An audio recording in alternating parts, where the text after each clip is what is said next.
আসসালামু আলাইকুম, সবাইকে স্বাগতম জানাচ্ছি তারেক একাডেমিতে। আমি তারেক আছি আপনাদের সাথে। ফটোশপের আরও একটি নতুন টিউটোরিয়ালে আপনাদের সবাইকে স্বাগতম। প্রথমে আমরা একটি ছবি ওপেন করে নেব। প্রথমে ফাইলে ক্লিক করছি, ওপেনে ক্লিক করব। ওপেনে ক্লিক করার পর আমাদের ডেস্কটপে থাকা কোনো ছবিকে আমরা ওপেন করে নেব।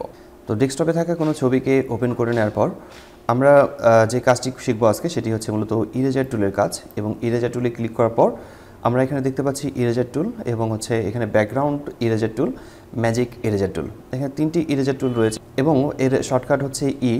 তো আমরা মূলত ইরেজার টুল নিয়েই আজকে কথা বলবো এবং হচ্ছে ইরেজার টুলের কাজগুলো আমরা দেখব। তো আমি ইরেজার টুলটিকে সিলেক্ট করছি। ইরেজার টুল সিলেক্ট করে নেওয়ার পর আমরা মূলত এই ব্রাশের সাইজটিকে বড় ছোটো করতে পারি এবং এই বড় ছোটো করে নেওয়ার জন্য আমরা এখান থেকে ব্রাশ সাইজ এখান থেকে কম বেশি করে নিতে পারবো। হার্ডনেস নিয়ে তো কথা হয়েছিল, তো এই বিষয়গুলো অলরেডি আপনারা জানেন। ব্রাশ ঠিক করে নেওয়ার পর আমরা ইরেজার টুল সিলেক্ট করার পর উপরের দিকে যে অপশনগুলো দেখতে পাচ্ছি এখানে মুড রয়েছে। এখানে যদি ব্রাশ সিলেক্ট করা থাকে তাহলে একরকমই থাকবে, যেমন এখানে অপাসিটি ফ্লো শো করছে এবং ইরেজার টু হিস্টোরি দেখাচ্ছে, ইরেজ টু হিস্টোরি। পেন্সিলে ক্লিক করলে এর অপশনগুলো একটু চেঞ্জ হবে। ফ্লো অপশনটি টোটালি অফ হয়ে গেছে এবং হচ্ছে আমরা যদি এখান থেকে ব্লক সিলেক্ট করে দিই তাহলে এখানে কোনো কিছুই কাজ করবে না। সেক্ষেত্রে এটা সবগুলো ব্লক হয়ে গেছে। আমরা এখান থেকে ব্রাশ সিলেক্ট করছি। তো এই ছবিটাতে যদি আমরা এই অবস্থাতে কাজ করতে চাই, যেমন আমি এখান থেকে কোনো কিছুকে রিমুভ করতে যাচ্ছি। ইরেজার মানে হচ্ছে কোনো কিছুকে রিমুভ করা। তো আমি এখান থেকে ব্রাশ সাইজটাকে একটু বড় করে নেব। যেমন ব্রাশ সাইজটাকে আমি একটু এখান থেকে বড় করে নিচ্ছি। বড় করে নেওয়ার পর যদি আমি এখান থেকে ড্রাগ করে নিই তাহলে ব্যাকগ্রাউন্ড কালার এখানে হোয়াইট রয়েছে। এখন যদি আমি এখানে ড্রাগ করে নিই তাহলে ব্যাকগ্রাউন্ডে হোয়াইট কালার শো করছে। আমি কন্ট্রোল অল্টার জেড প্রেস করে আগের অবস্থায় ফিরে আসছি। তো এই অবস্থাতে আমরা এই কাজটি মূলত করব না। ইরেজার টুলের কাজ আমরা এভাবে করব না। আমরা প্রথমে আমাদের যে ছবিটি রয়েছে সেটাকে আনলক করে নেব। তো এই ডান দিকে এখানে লক একটি রয়েছে, এই লকে ডাবল ক্লিক করতে হবে। আর ডাবল ক্লিক করলে যে ডায়লগ বক্সটি এসেছে এখান থেকে আমরা ওকে লেখা দিয়ে ক্লিক করলেই এটি আনলক হয়ে যাবে। দেখেন এখানে যে লক ছিল সেটি এখান থেকে রিমুভ হয়ে গেছে। এরপরের কাজ হচ্ছে যদি আমরা ব্রাশের সাইজটাকে বড় ছোটো করে নিতে চাই তাহলে কিবোর্ড থেকে আমাদেরকে থার্ড ব্র্যাকেট বাটনটিকে চেপে আমরা এটাকে বড় ছোটো করে নিতে পারবো। তো আমি এই অবস্থাতে যদি আমি এখন থেকে রিমুভ করতে চাই তাহলে আমি যখন ড্রাগ করব তখন দেখতে পারবো ব্যাকগ্রাউন্ড মূলত পুরোটাই ট্রান্সপারেন্ট হয়ে যাচ্ছে। ব্যাকগ্রাউন্ডটি মূলত পুরোটাই ট্রান্সপারেন্ট হয়ে যাবে আমাদের এই টুলটি ব্যবহার করে। এখন আমি কন্ট্রোল অল্টার জেড প্রেস করে আগের অবস্থায় ফিরে আসছি। এখান থেকে অপাসিটি যখন আমরা কমিয়ে দেব, যখন আমরা অপাসিটি এখান থেকে দেখা যাচ্ছে যে আমি 20% রেখে দিচ্ছি।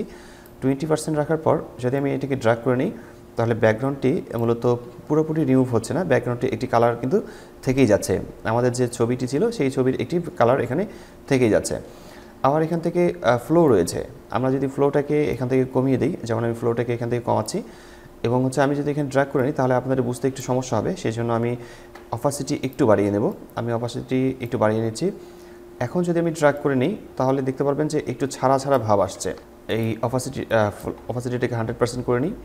এখন দেখতে পাচ্ছেন যে এখানে একটু সারাসারি ভাব আসতেছে, কিন্তু ফ্লোটাকে যখন আমরা 100% করে নেব তখন এই সারাসারি ভাবটা আসবে না, কিন্তু পুরোটাই রিমুভ হয়ে যাবে। তো এই কাজটি হচ্ছে ফ্লো এবং হচ্ছে অপাসিটি, এটাকে মূলত একটু কম বেশি রাখতে হবে। আমরা এটাকে কমাই নিয়ে মূলত কাজটি করতে পারবো। আমি অপাসিটি এখানে রেখেছি 30% এবং হচ্ছে আমার এখানে ফরগ্রাউন্ড কালার রেড কালার রয়েছে। আমি রেড কালারকে চেঞ্জ করে অন্য একটি কালার এখানে অ্যাপ্লাই করে নেব। আমি এখান থেকে ইয়েলো কালার অ্যাপ্লাই করে নিচ্ছি। এরপর আমাকে একটু নতুন লেয়ার নিতে হবে, কিন্তু আমি এখানে নতুন একটি লেয়ার নিতে চাচ্ছি এবং লেয়ারটি হবে মূলত আমাদের যে ইমেজটি রয়েছে এর নিচে আমাকে লেয়ার নিতে হবে। নর্মালি আমরা যদি নিউ লেয়ারে ক্লিক করে নিই তাহলে এর উপরে মূলত লেয়ারটি চলে আসে। তো আমরা যে কাজটি করব, কিবোর্ড থেকে কন্ট্রোল শিফট একসাথে প্রেস করা অবস্থায় আমরা লেয়ারে ক্লিক করলে নিচের দিকে একটি লেয়ার তৈরি হবে। নিচের দিকে একটি লেয়ার আমরা পেয়ে গেলাম। এখন এই লেয়ারের কালার আমরা ফরগ্রাউন্ড কালার অ্যাড করতে চাচ্ছি, অর্থাৎ ফরগ্রাউন্ড কালার এখানে রয়েছে ইয়েলো কালার। আমরা ইয়েলো কালারকে এখানে অ্যাপ্লাই করব। ইয়েলো কালারকে অ্যাপ্লাই করার জন্য কিবোর্ড থেকে অল্টার প্রেস করে ব্যাক স্পেস প্রেস করতে হবে, তাহলে ইয়েলো কালারটি এখানে অ্যাপ্লাই হয়ে যাবে। এরপর আমাদের এই ইমেজ লেয়ারটিতে ক্লিক করতে হবে। আমাদের এখানে যে ইমেজ রয়েছে এখানে আমরা ক্লিক করব। ক্লিক করার পর আমরা অপাসিটি এখানে 30% রেখেছি এবং হচ্ছে ফ্লো 100%ই থাকলো।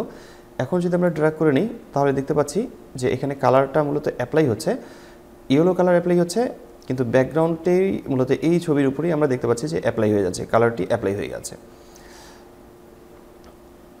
আর আমি এটাকে কন্ট্রোল অল্টার জেড প্রেস করে আগের অবস্থায় ফিরে আসছি এবং এই ফরগ্রাউন্ড কালার এখান থেকে আমি অন্য একটি কালার অ্যাপ্লাই করব। আমি এখান থেকে ফরগ্রাউন্ড কালার রেড অ্যাপ্লাই করছি অথবা এই কালারটি অ্যাপ্লাই করছি। ওকে লেখাতে ক্লিক করলাম, অল্টার ব্যাক স্পেস প্রেস করে কালার এখানে অ্যাপ্লাই করে নেব, ইমেজটাতে ক্লিক করব। এখন অপাসিটি এখানে দেওয়া রয়েছে, আমি এখান থেকে অপাসিটি একটু কমিয়ে নেব, 20% করে নিচ্ছি। এখন যদি আমি এখানে ড্র্যাগ করে নিই তাহলে দেখতে পাচ্ছেন যে ইমেজটির কালার মূলত রেড কালার চলে আসতেছে। এখানে ইমেজের কালার রেড শো করছে। আমরা এখান থেকে পুরো ইমেজটাকে ড্র্যাগ করে নিই, ড্র্যাগ করে নেওয়ার পর আমরা কালার দেখতে পাচ্ছি এরকম শো করছে। এখন যদি আমি এটাকে অফ করে দিই, অফ করে দিলে দেখতে পারবেন যে ব্যাকগ্রাউন্ড মূলত ট্রান্সপারেন্ট হয়েছে, খুব বেশি ট্রান্সপারেন্ট হয়নি, পুরোপুরি ট্রান্সপারেন্ট হয়নি। ইমেজটাকে যদি এখান থেকে আবার লক করে আনলক করে দিই, অফ অন করে দিই, তাহলে আবার দেখতে পারবো যে ইমেজটি এখানে পুরোপুরি শো করছে। তো এভাবে মূলত আমাদেরকে কাজ করতে হবে, এই ইরেজার টুলের কাজই হচ্ছে এটা। আর নিচের দিকে যখন লেয়ার তৈরি করবেন অবশ্যই কিবোর্ড থেকে কন্ট্রোল শিফট প্রেস করে ধরে আমরা এই নিউ লেয়ারে ক্লিক করলে নতুন লেয়ার তৈরি হবে নিচের দিকে। আর এমনিতে এখানে ক্লিক করলে মূলত উপরের দিকে লেয়ার তৈরি হবে। আমরা যখন প্রজেক্টের কাজ করব তখন অবশ্যই ইরেজার টুল নিয়ে অনেক কাজ থাকবে এবং সেখানে আপনাদেরকে বিস্তারিত কাজগুলো দেখানো হবে। ফটোশপের টিউটোরিয়ালটি আজকে আমি এখানে শেষ করছি। দেখা হচ্ছে আগামী নতুন কোনো টিউটোরিয়ালে। ততক্ষণ পর্যন্ত সবাই ভালো থাকবেন, সুস্থ থাকবেন। ধন্যবাদ সবাইকে। আল্লাহ হাফেজ।